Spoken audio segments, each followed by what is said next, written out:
Ito na lang po sa inyong lahat mga kasalom. So ito na lang po tayo sa ating sport fishing adventure.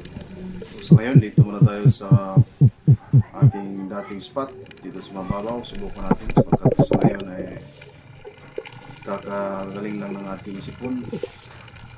So susubukan natin ngayon kung okay na ba siyang i-dive. So ito ngayon ang ating video. Ito ang aking huli. So panoorin niyo po ang ating video.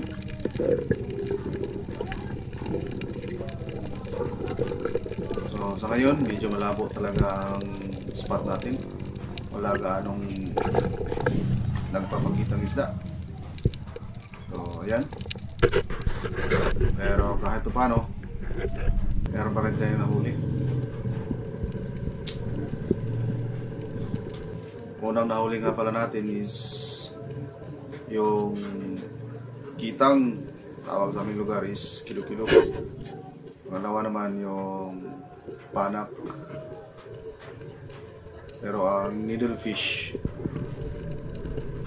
hindi natin nakuha ng video nung tinira natin.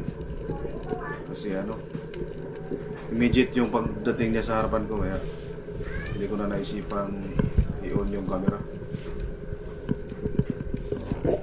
So ngayon, dive lang kaninang umaga. Kaya tatlong peraso lang na natin. Medyo malabo yung dagat.